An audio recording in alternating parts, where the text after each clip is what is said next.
Tu n'es pas fidèle, c'est mon équipe. Je suis fidèle à l'équipe. Tu vas perdre minable, comme Macho Man, espèce de raté. Le catcheur Johnny K-9 était un homme complexe. Sur le ring, il jouait le méchant. Pour ses compagnons de catch dans les vestiaires, c'était un nounours au grand cœur. Mais en dehors du ring, sa vie a été remplie de violence et de chaos. J'ai essayé de lui donner des conseils pour ne pas tomber dans le crime, pour profiter pleinement du catch. Il ne voulait pas écouter. Il riait si fort qu'on croyait qu'il allait s'évanouir. Mais après, il pouvait tenir quelqu'un par la gorge et vous vous disiez « Je vais être témoin d'un crime odieux ». Il avait un appétit insatiable pour le pouvoir et les sales coups en tant que membre éminent du gang de motards Satan Choice. Johnny était avide de pouvoir. Il pouvait atteindre le sommet aussi vite que possible. Johnny K-9 est en liberté sous caution après avoir été accusé d'avoir participé à l'attentat du poste de police de Sudbury. Tu lis l'article du journal et tu te dis « C'est Bruiser, c'est mon gars ». Et ils disent qu'il a fait exploser un poste de police de Sudbury. C'est juste dingue. Un double assassinat et l'explosion de poste de police, vraiment? Je n'arrivais pas à croire que c'était une mauvaise personne qui méritait d'être punie. C'est ce qui a rendu dingue tout le monde. Les deux phases de sa double vie finissent par imploser, laissant dans leur sillage un homme vaincu et brisé. Il a merdé. Il a merdé en beauté.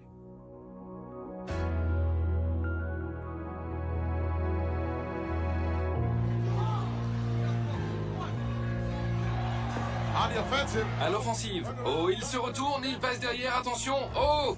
Si vous étiez une star de la WWF dans les années 80, il y a de fortes chances que vous ayez battu Johnny K-9 à un moment donné. K-9 est à terre. C'est fini. Je me souviens que je le voyais comme un gars qui faisait son job sur WWF TV dans les années 85, 86, 87. Au revoir, Johnny. Johnny K-9 était un de ces... Ce terme en offense certains, pas moi. Ce sont des faire-valoir. Ce sont les gars qui perdent à la télé contre les stars. Axo s'est rapidement débarrassé de Johnny K-9. La télévision était l'occasion de montrer les stars gagner. Les grandes vedettes comme Hulk Hogan ou Randy Savage devaient battre quelqu'un. La WWF engageait des gens du coin et leur boulot était de se faire battre. Vous n'êtes pas sous contrat, donc vous êtes considéré comme un faire-valoir. Il manque quelque chose au jeune John K-9. Il est compris dans la 4e dimension. Si vous étiez fan de catch et de la WWF, vous saviez qui était Johnny K-9. Vous saviez qu'il allait se mettre à genoux et faire ce X. C'est quoi ce truc qu'il fait avant chaque match? Il croise les bras. Ça signifie quelque chose. Il aimait le catch et était connu pour ça. Mais localement, il était aussi connu comme un dur à cuire qui avait grandi du mauvais côté de la loi. Il a gagné de l'argent, légalement, et puis il a plongé dans le crime. Donc il y avait cet équilibre entre des activités légales et illégales. Voici Johnny K-9. Y a-t-il une explication à ce nom? C'est une longue histoire. Je travaillais dans un bar. Une fois, j'ai été arrêté. J'étais accusé d'agression. Ils m'ont jeté dans une camionnette et j'ai vu une voiture avec des chiens. Et j'ai vu K-9. Je me suis dit, c'est le nom que je vais utiliser quand je serai sur le ring, parce que je suis un chien. Je sais qu'il a été en prison. Quand je l'ai rencontré, il venait d'être libéré.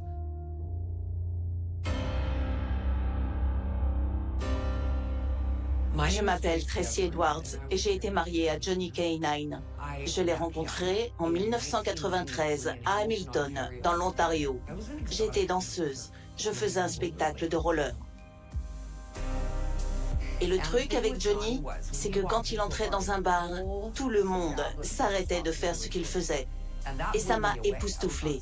J'étais sur scène et je pouvais voir comment tout le bar changeait. On s'est regardé et je me suis dit, waouh. Et voilà. À partir du moment où je l'ai regardé, je savais qu'on serait ensemble. Pesant 110 kilos. Quand on arrête de lui proposer des combats télévisés régionaux de la WWF, Johnny cherche à devenir une star sur le circuit indépendant. K-9 le suit avec un coude. La première fois que j'ai rencontré Johnny K-9, c'était à Chatham. C'était un match pour un catcheur plus âgé du nom de Ricky Bolton. Je suis Scott D'Amore, vice-président exécutif d'Impact Wrestling. Et j'ai longtemps été catcheur et ami de Johnny K-9. J'ai son nom sur le panneau qui était affiché dans le couloir où je catchais. À ce moment-là, il était K9 Dog of War. Mais je savais que c'était Johnny K9, et je ne l'avais pas vu depuis ses combats à la WWF. Je suis entré dans le vestiaire, et j'ai vu un Johnny K9 amélioré. Ce n'est pas le Johnny K9 de 100 kilos, ce type est une masse de muscles, pas le muscle maigre du bodybuilder. C'est le muscle grand, épais, comme s'il allait enfoncer le crâne de quelqu'un. Il avait fait le Fu Manchu, une queue de cheval. Il avait un short de gym et des tongs. Et il était assis en arrière et il a dit « Hey gamin, c'est toi et moi ce soir. Ouais, toi et moi, ça va être bien. » Et j'ai chié dans mon pantalon à ce moment-là. On fait un bon match et c'est ce qui m'a permis d'être sans arrêt engagé ensuite. Pour moi, Johnny sur le ring, c'était incroyable à regarder. Il arrivait et balançait sa tête, il faisait ce truc. Ses yeux étaient exorbités et il criait sur tout le monde. Vous avez tous peur. Il était vraiment effrayant. Johnny K9 était l'un des gars les plus durs sur le ring. Il disait tout le temps aux gars, « Frappe-moi, je m'en fous, je veux du sang. » S'il n'y a pas de sang, on le refait. Il doit y avoir du sang. Viens te battre contre un vrai homme. Il a toujours voulu être plus fort que les autres, à cause de son enfance. Il a grandi dans un foyer très violent. À Noël, son père se saoulait et battait sa mère et les enfants. Il les poursuivait avec un balai. Il avait 5 ans et il avait très peur. Il s'accrochait sous le cadre en acier du lit et s'accrochait avec ses doigts et ses pieds, de sorte que lorsque son père passait le balai sous le lit, il ne pouvait pas atteindre son petit corps. L'enfance traumatisante de Johnny finit par alimenter son personnage de dur à cuire, sur et en dehors du ring. On ne savait jamais vraiment quand il allait péter un plomb. Une fois, lui et moi faisions un match. On s'est battu et, quand on est jeune, on a toujours peur de regarder son enveloppe parce qu'à l'époque, on était payé en liquide. Je ne voulais pas manquer de respect au promoteur en vérifiant l'argent devant lui. Alors vous dites, merci beaucoup. Je suis monté dans le camion, je regarde mon enveloppe et je me dis, ah. Et K9 me dit, qu'est-ce qui ne va pas? Je réponds, non, rien. Il me dit, il t'a arnaqué? Et je dis, ouais. Et là, il part. Quand un homme de 130 kilos s'en va, ça bouge. Et je lui cours après parce que je ne sais pas ce qu'il va faire. Le temps que je le rattrape dans les vestiaires, il tient le promoteur par la gorge et le plaque contre le mur. Le gars est à 50 cm du sol. Et il parle dans ses dents. Tu arnaques ce gamin après qu'il est monté sur le ring et qu'il est catché contre moi. Tu veux monter sur le ring et que je t'éclate, connard. Donne son argent au gamin. Et je me dis, oh mon Dieu, on va se faire arrêter. Il a foutu la trouille à ce promoteur. Quand il a laissé partir, il est tombé à genoux, cherchant à respirer, et il me balance mon argent. On monte dans le camion et K9 a ce grand sourire sur son visage. Il est content de lui et il dit, gamin, je pense que ce gars ne t'arnaquera plus. Et je lui réponds, non, mais je pense aussi qu'il nous engagera plus jamais. Et évidemment, c'est ce qui s'est passé. C'était un type grand, à l'air dur, et beaucoup de gens le craignaient. Mais pour moi, c'était une âme douce. C'était comme un comédien de stand-up. Il me faisait toujours rire. Il commandait une pizza et ouvrait la porte tout nu. Je lui dis, quoi? Mets des sous-vêtements. Non, non, non, regarde ça. La porte s'ouvrait et on voyait 120 kilos, des muscles, complètement nus. Et le livreur de pizza disait, ça fera 20 $, s'il vous plaît, monsieur. Et je riais tellement fort. Il était si drôle. Johnny K9 avait besoin d'être au centre de l'attention. Et il aimait que tous les yeux soient rivés sur lui. Il faisait tout pour faire rire les gars. Il y avait cet endroit à Taylor, dans le Michigan, où on catchait pour la MTW. On est au Midwest Territorial Wrestling et on a un super match ce soir. Il y avait un groupe qui devait jouer avant le spectacle. K9 s'approche et il dit « Hey, ça te dérange si je joue de la batterie ?» Alors il y va. On ne croit pas qu'il puisse jouer de la batterie. Il commence à jouer et il n'est pas mauvais. Il adore ça parce que tout le monde le regarde. Puis il prend le micro et commence à chanter. Et il avait beaucoup de compétences. Mais le chant n'en fait pas partie. J'ai passé toute l'année dernière sur la route de Rocky Mountain. Les catcheurs sont morts de rire. Et plus on rit, plus ça le mousse, plus il va le faire. Je peux chanter des trucs. Et c'est ce soir-là que Jim Cornette a découvert K9. Je suis Jim Cornette. Je suis promoteur, organisateur, speaker, manager dans le catch professionnel depuis 40 ans. Et j'ai été le promoteur de la Smoky Mountain Wrestling. C'est l'un des derniers fiefs de catch professionnel aux États-Unis. Il a été créé spécifiquement pour être un fief de catch à l'ancienne avec une ambiance de catch du Sud. Et pour cela, on avait besoin de catcheurs établis que les gens connaissaient, qui étaient des stars pour eux. Et on devait aussi toujours trouver de nouveaux noms, de nouveaux catcheurs, de nouvelles façons de faire des matchs. L'équipe que je dirigeais, les Heavenly Bodies et moi, étions engagés pour un événement dans le Michigan. Quand on est arrivé et qu'on a vu les gars dans les vestiaires, j'ai vu ce grand type chauve et musclé. Il ressemblait à un monsieur muscle de fête foraine du début du siècle. Il avait une grosse tête ronde, chauve, ses grands yeux globuleux. Il pouvait faire cette tête. Il avait ce tatouage géant sur le ventre, fidèle à l'équipe. J'ai dit, il doit y avoir moyen d'amener ce type dans le Tennessee où on ne l'a jamais vu et d'en faire un animal crédible. On a besoin d'une tête de mule, d'un dur à cuire. Je lui ai parlé dans les vestiaires cette nuit-là. Je lui ai dit, ça t'intéresserait de venir dans le Tennessee et de travailler pour moi 3 ou 4 jours par semaine? Il a dit, ouais Jimmy, je suis partant. On lui a demandé une fois la signification de son tatouage, fidèle à l'équipe. Il a dit, j'étais en prison une fois, et avec tous les gars, on a décidé de faire ce tatouage une fois dehors. Et j'ai dit, une fois que tu es sorti de prison, quelqu'un va vérifier? Non, Jimmy, tu ne comprends pas. C'est type, si tu dis que tu vas faire quelque chose, tu le fais. C'est la première fois que je me suis douté que Bruiser avait un passé douteux. Je ne sais pas si Bruiser a choisi le crime, ou si c'est le crime qui l'a choisi. Après une rencontre fortuite dans les coulisses avec Johnny K9, le promoteur Jim Cornette prépare l'arrivée de Johnny à la Smoky Mountain Wrestling, dans le Tennessee. Je ne trouvais pas que Johnny K9 était un super nom de catcheur. Je me suis demandé comment on pouvait l'appeler. Dick le Bruiser était l'une des plus grandes attractions du catch. Quand il a été sur le déclin, il avait une émission appelée Bruiser Bedlam. Jim a rebaptisé beaucoup de catcheurs. C'est comme les Thrill Seekers.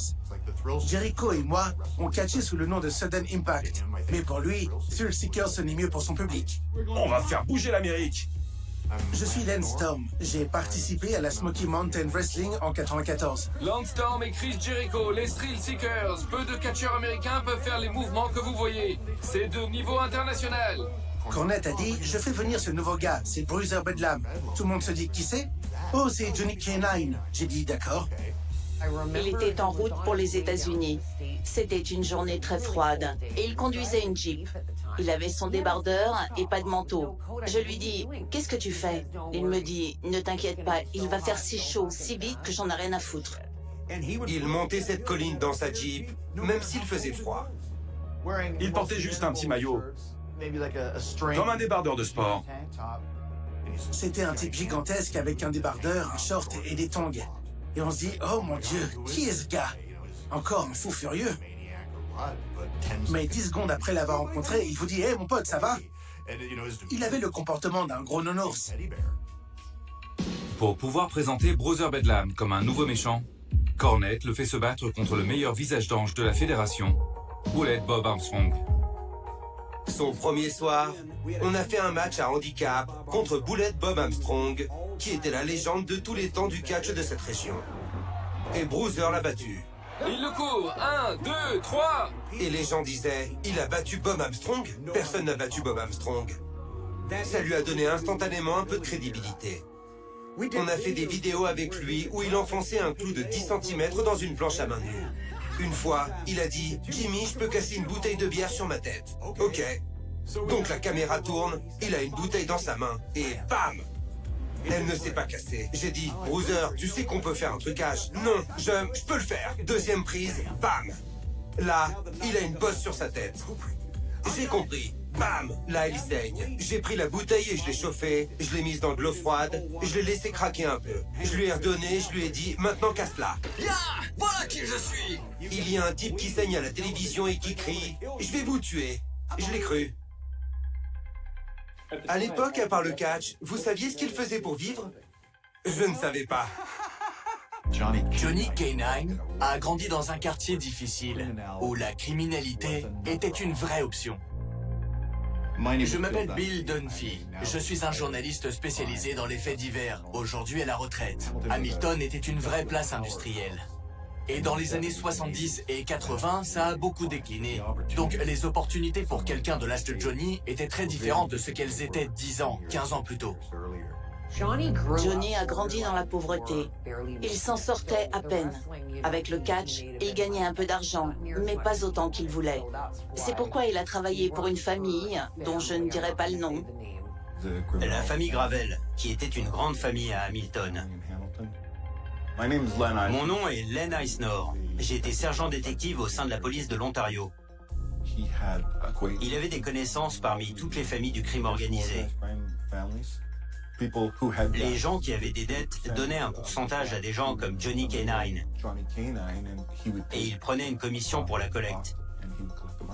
C'était très facile pour Johnny à cause de son apparence.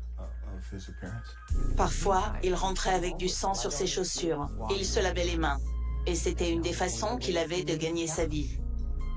Malgré son succès en tant que collecteur de dettes, Johnny a des rêves plus grands pour sa carrière de criminel. Il m'a dit que son frère aîné était chez les Red Devils. Il se souvenait toujours d'histoires de son enfance et de tous ses frères qui arrivaient dans le quartier sur leur Harley. Il a toujours voulu être membre d'un gang de motards et c'est ce qui s'est passé. Il a commencé à traîner avec les Satan's Choice. Johnny s'intègre rapidement dans le monde des gangs de motards hors la loi, en rejoignant l'un des groupes les plus notoires du Canada, le club de moto Satan's Choice. Je pense qu'ils lui ont proposé d'ouvrir une branche à Hamilton et qu'il a sauté sur l'occasion. Johnny a tout de suite été élu chef et a géré les choses. Je m'appelle Mark Carlos. Je connaissais Johnny du club de moto Satan's Choice. Personne à ma connaissance n'est jamais monté aussi vite. Même si je n'aimais pas ça, je comprenais. Parce que si vous regardez l'image dans son ensemble, il s'agit avant tout d'argent. Quand les gens entendent dans le monde de la drogue que Johnny K9 vous soutient, vous gagnez plus d'argent. Les gens ont peur. Donc c'était facile pour lui de se faire 20, 30 000 $ en 20 minutes. Johnny était chaud bouillant. Vous extorquez des bars et des restaurants dans votre ville natale. On appelle les flics. On a convenu qu'il fallait accorder un peu d'attention à cette nouvelle branche. Donc on m'a mis sur Hamilton et sur l'enquête concernant Johnny K9.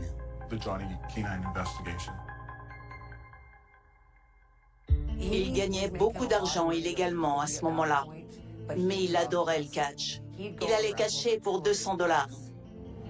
La double vie de Johnny n'est jamais aussi évidente que lorsqu'il quitte son gang de motards pour catcher dans le sud, à Smoky Mountain. C'est là qu'il se retrouve à squatter dans une auberge tristement célèbre. Oui, la célèbre, ou plutôt l'infâme auberge de Smoky Mountain.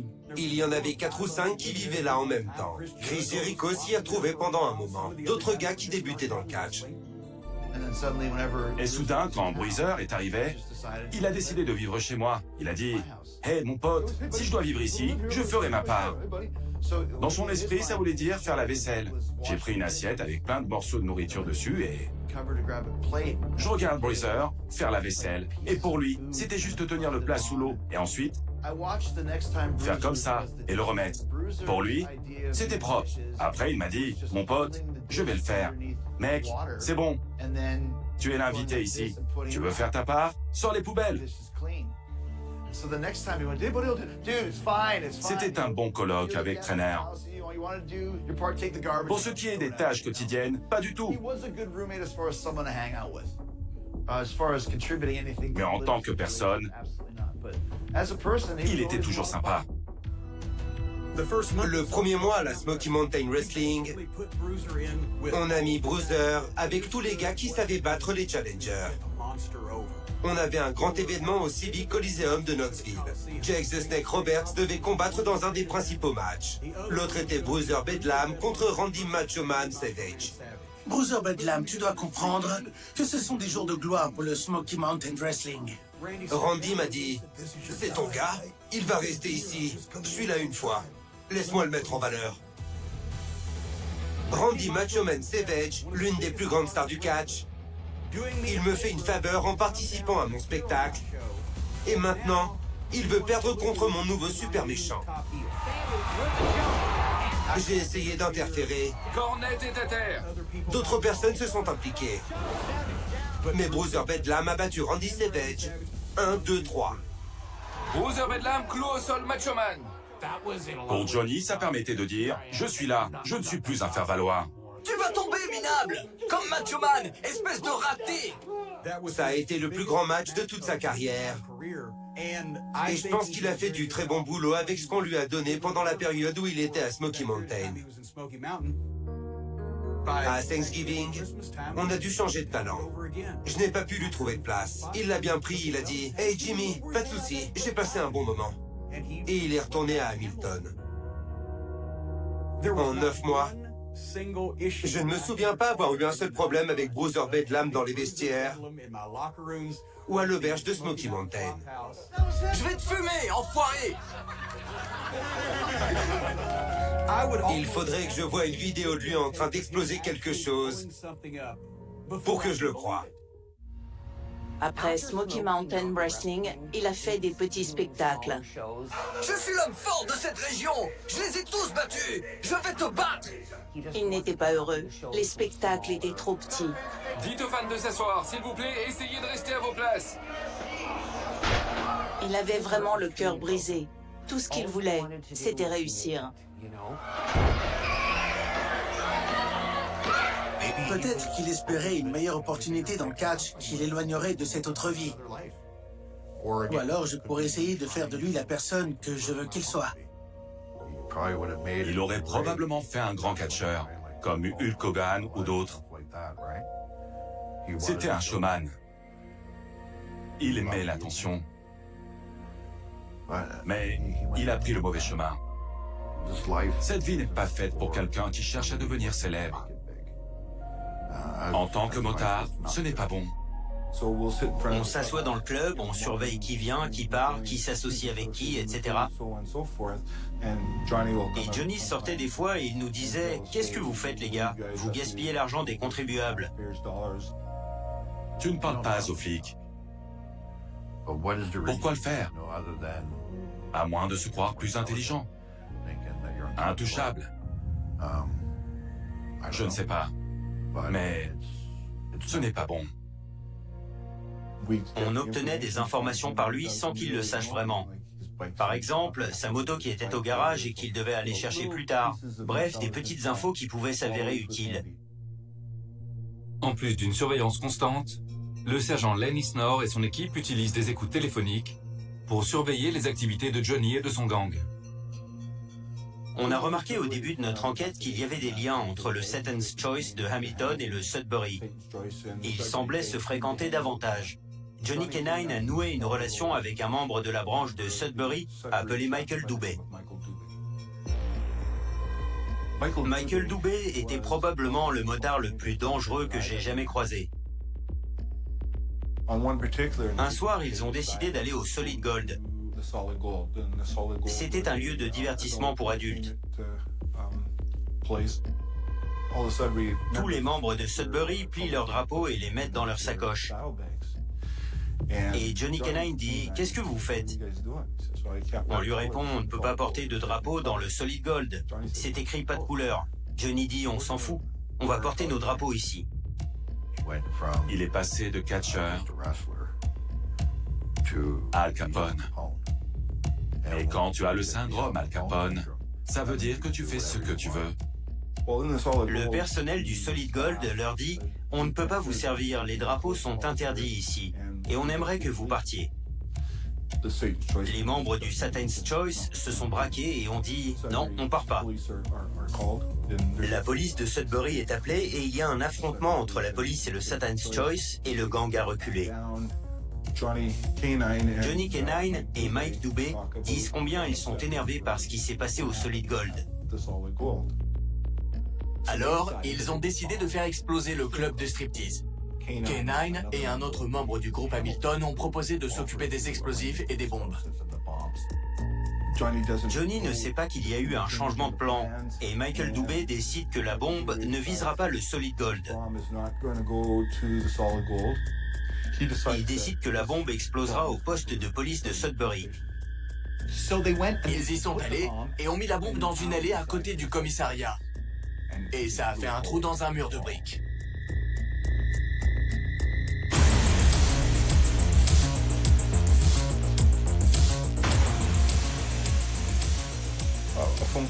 Un des membres appelle Johnny et lui dit « Oui, le commissariat de Sudbury a explosé ». On entend dans cette conversation que Johnny est confus. Il ne savait pas qu'il était manipulé. Jusqu'à la fin. Plusieurs mois après l'attentat du commissariat, la police prépare une opération élaborée contre les Satan's Choice. On est en 1997 et beaucoup de membres sont à Hamilton pour trafic de stupéfiants, extorsion et collecte d'argent. Et on a aussi la bombe. Quand on est arrivé au club d'Hamilton, ils ont fait tout ce qu'ils pouvaient pour nous empêcher d'entrer. Et c'était l'œuvre de Johnny. Il a mis des barrières devant les portes pour qu'on ne puisse pas les enfoncer. Des trucs comme ça. On a donc dû faire un trou dans le mur pour entrer dans le bâtiment. Là, ils arrivent avec leurs grenades assourdissantes et des viseurs laser. On est au lit. Je pensais qu'il avait un contrat. Je pensais que des gangsters venaient dans la maison pour nous tuer. Puis j'ai compris, en voyant toutes ces bottes. 50 membres du SWAT sont entrés dans notre maison.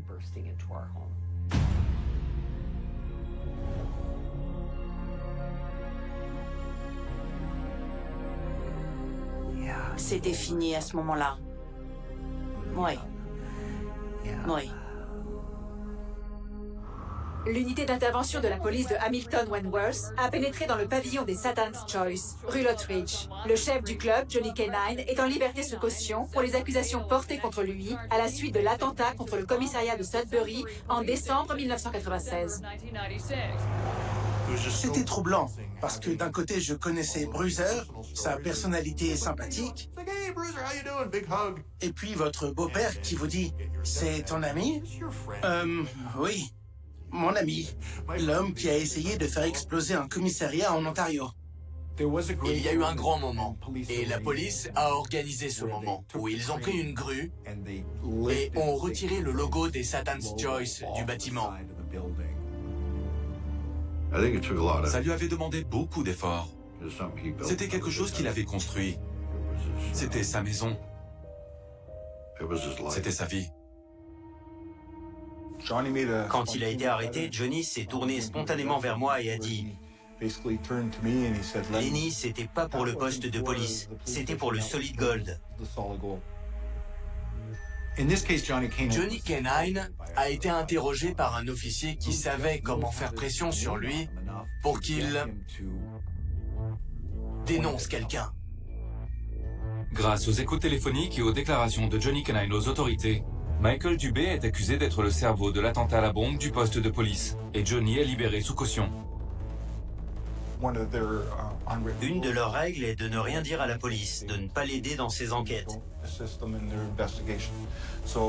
Donc quand il sort de prison, il le renvoie du club.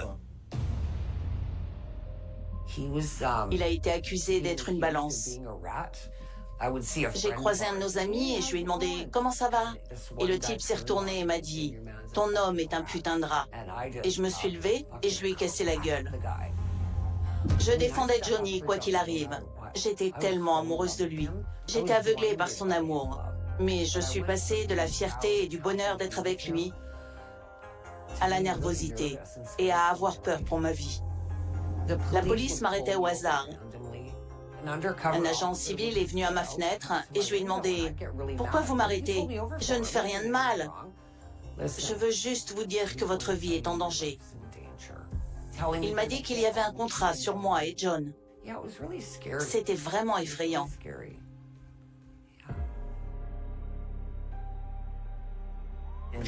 En janvier 2000, il est allé en prison pour avoir fait exploser le commissariat. Notre bébé avait environ 2 ans et je devais m'éloigner de tous les problèmes que Johnny apportait. Et je me suis dit, c'est mon échappatoire. Alors je suis partie avec mes affaires et je suis allée à Vancouver. Alors que Johnny purge une peine de 33 mois de prison pour l'attentat, Tracy s'enfuit avec ses enfants sur la côte ouest du Canada, afin de tenter de commencer une nouvelle vie. J'ai divorcé. J'avais avancé dans ma vie. Jusqu'à ce qu'il me retrouve là-bas en 2002. Il a été libéré et il m'a dit que je lui manquais. Mais je pense surtout qu'il a été chassé de sa ville natale. Et il a pensé que la Colombie-Britannique était pour lui le meilleur endroit. Il a pris l'avion et a atterri à Vancouver. Et dès que je l'ai vu à l'aéroport, j'étais tellement amoureuse de lui. Je voulais encore croire ce qu'il me disait. Je lui ai dit, transformons ce qui est mauvais en quelque chose de vraiment bon. Il a voulu ouvrir une école de catch. Au lieu de ça, il est retourné en prison.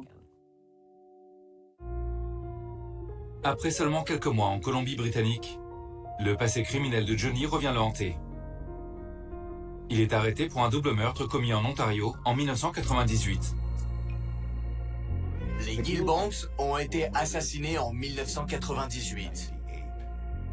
Une avocate et son mari, Lynn et Fred Gilbank. Il semble qu'une voiture volée a été utilisée pour conduire le tueur chez eux à 5 h du matin. Le tueur a monté les escaliers avec un fusil de chasse. Fred Gilbank est sorti, a reçu 2 balles et il est mort dans le couloir. Le tueur a continué jusqu'à la chambre où se trouvait Lynn Gilbank. Elle a été abattue de 4 balles. Lors de l'enquête, les policiers ont fouillé toutes les affaires de Lynn. Et l'affaire Gravel liée à la drogue l'avait troublée. Et elle avait dit à quelqu'un qu'elle était inquiète pour la sécurité de son client. La police a donc pensé qu'il s'agissait d'une tentative d'intimidation contre le monde judiciaire et d'autres criminels pour qu'ils ne dénoncent pas la famille Gravel. Johnny K9 et André Gravel ont été accusés de meurtre environ 9 ans plus tard. J'ai eu un message vocal de Scott Damore. Il disait, tu as entendu cette histoire sur K9? Je me suis dit, oh non, je pensais qu'il était mort. J'ai rappelé Scott et il m'a dit, il a été accusé d'un double meurtre. J'ai dit quoi? C'est difficile pour moi d'imaginer le gars qui était prêt à rester à mes côtés, contre vents et marées. Quoi qu'il arrive, pour percer dans le catch. Peut-être que je suis naïf, mais ce n'est pas le John que je connaissais. Il a donc passé 20 mois en prison. Et il a été libéré. La police n'avait pas de dossier solide. Il a été clos et André Gravel et Johnny K9 ont été innocentés. En 2006, les accusations de meurtre contre Johnny et André Gravel sont retirées, après que les procureurs aient compris qu'il n'y avait aucune chance réelle de condamnation. Gravel poursuit ensuite les autorités de l'Ontario, dénonçant des persécutions malveillantes, et obtient un montant non divulgué. Johnny n'a jamais tué les Gilbank, c'était des conneries. Il est revenu en Colombie-Britannique en 2007. C'est là que je me suis remariée avec lui.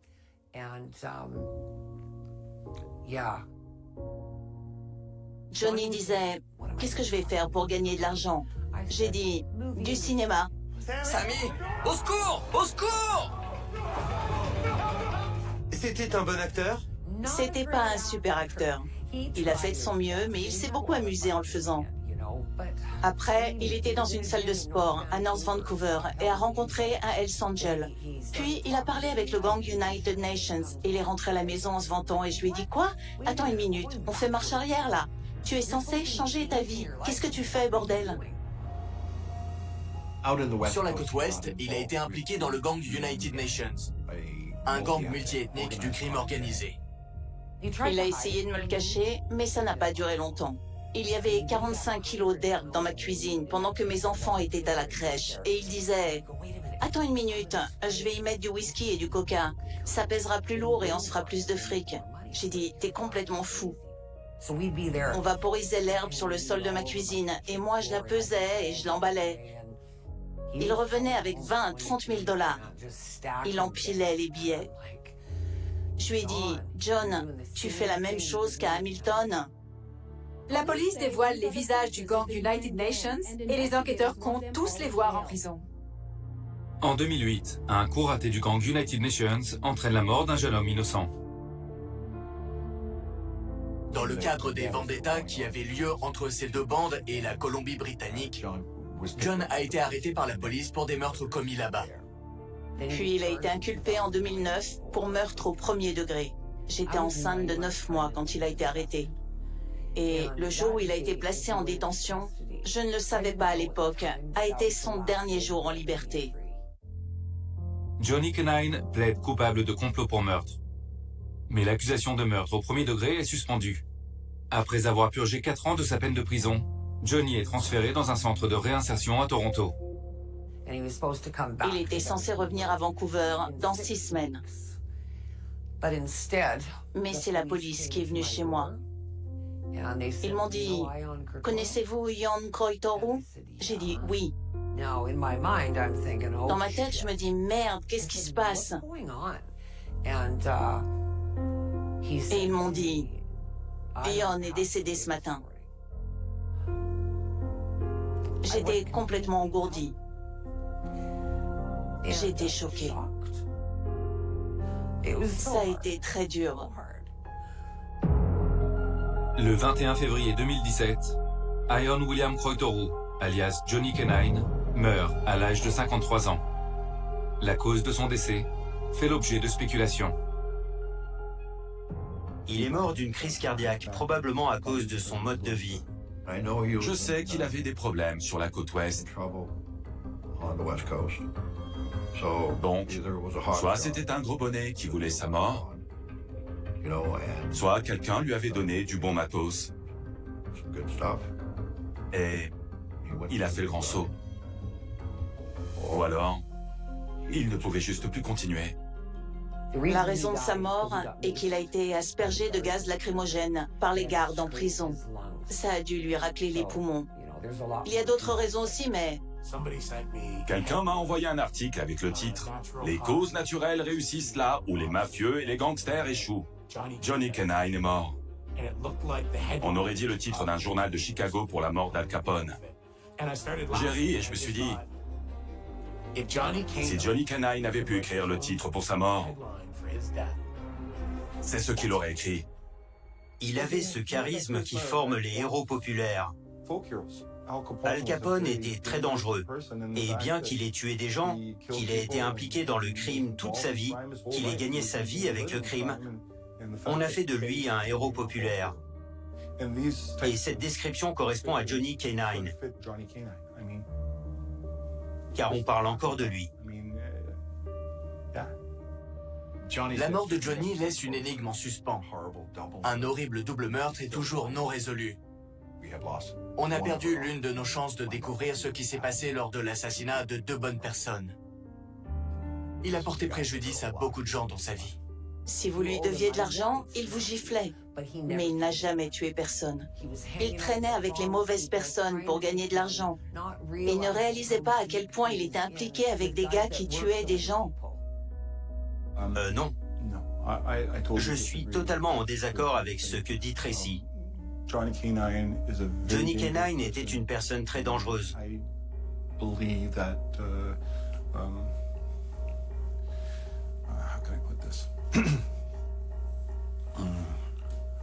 Et je ne doute pas une minute qu'il soit impliqué dans un homicide. vous demandez au catcheur qui était avec lui dans le vestiaire, il dirait qu'il n'y avait pas plus gentil. Si vous demandez aux familles des personnes qui l'auraient tué, vous aurez sans doute une autre réponse. Faites une bouteille de bière sur sa tête. On va essayer aujourd'hui, Jimmy. Je ne peux pas le canoniser. Je ne peux pas en faire un saint et juste pleurer sa mort. Il avait cette autre façade, mais il avait aussi ses émotions qui le définissaient vraiment, qui définissaient celui que je voulais qu'il soit. J'espérais qu'il se rapproche de celui que je connaissais pour qu'il vive des jours paisibles avec sa femme et qu'il ait une fin heureuse. Mais quand ce n'était pas le cas, ça faisait très mal. Si je pouvais revenir en arrière et parler à Johnny, je lui dirais « Rentre chez toi et sois un père. Rentre chez toi et sois un mari. Refais du catch. Si tu suis cette vie, dans 3 ans, tu seras ailleurs. » Sa vie est probablement aussi une vie d'ambition contrariée. Il a essayé de passer d'homme de main à leader et a échoué lamentablement. En tant que catcheur, il a essayé d'entrer dans la cour des grands. Il y est arrivé, mais il n'y est pas resté. Il n'a pas fait ce qu'il fallait pour durer. Il y a probablement des millions de fans qui n'ont aucune idée de qui il était. Johnny K9! Et il y a probablement des gens qui étaient au Colisée de Knoxville et qui l'ont vu battre Randy Savage et qui ont trouvé que c'était la personne la plus effrayante qu'ils aient jamais vue et qui font encore des cauchemars sur lui aujourd'hui. Qu'est-ce qui se passe? Le catch est subjectif. C'est ce que c'est pour vous. À mon avis, c'était un sacré fils de pute sur le ring. Et il s'amusait à faire ce qu'il aimait.